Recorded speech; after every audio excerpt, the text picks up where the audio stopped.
What's up, everybody? Rod J back again to take a look at another beer. Thanks for swinging by to check out another video. I'm going to take a look at one today from one of our breweries here that actually will be closing as of April 1st. This is from Ei8ht Brewing, and this is their Prodigal.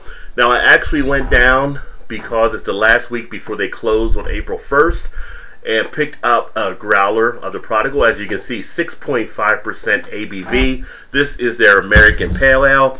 They are actually going out of business after their parent company, New Riff Distillery, actually decided to go ahead and focus more on that part of the operation. So unfortunately, they will be closing our brewery here shortly. One of our other local breweries, Brewing, is actually going to be taking over as a second location. And luckily, in this regard, all the employees have been assured a position with Braxton, which is nice.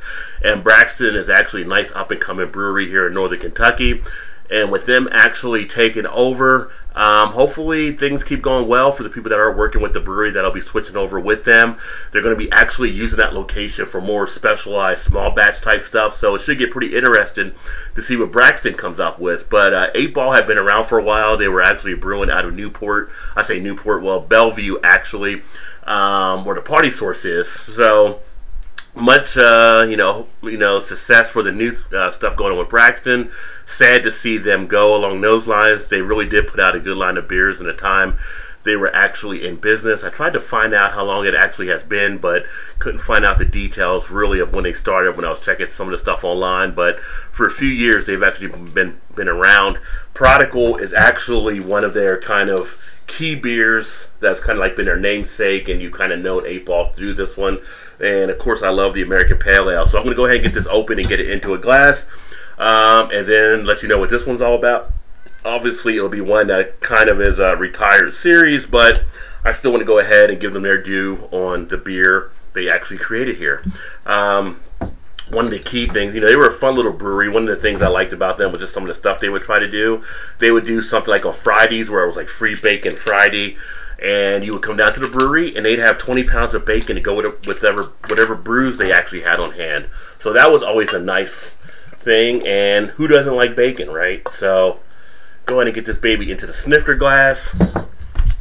Get the top back on it. Of course, when you get a growler, you kind of got to go through it in a good amount of time. So this actually will be moved to the forefront of the other beers, and I've got two other growlers in there. One's a stout and one is a golden ale. But you take a look at this one, you look at what they produced. Look at that clarity. Look at that nice golden orange, pretty much sunset type color. All the bubbles streaming up nicely. You get great fruitiness coming right out of it. You get that grapefruit, very nice. You really pick up the hop aroma very easily, not having to sniff too hard. And all in all, a very nice, fresh smelling beer as far as the taste on this one.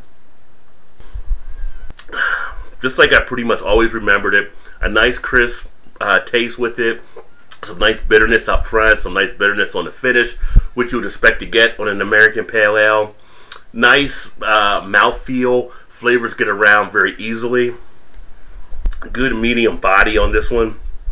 Goes down as you would want a pale ale to actually do. Scrapes the back of the throat a little bit, but not overly harsh. Good carbonation. Really a nice put together American Pale Ale. This is actually one of the ones that was one of my more favorite ones from them over the years. But again, such a nice looking beer. IBUs, 40 IBUs on this one. So, pick it up. If you happen to be here in the Cincinnati area, everything they're actually in the brewery selling off right now is actually 50% off. So you can really get some good deals on growlers and stuff like that taking place too. That all being said, thanks for swinging by and check out another video. I look forward to catching you next time. Keep drinking good craft beers and cheers.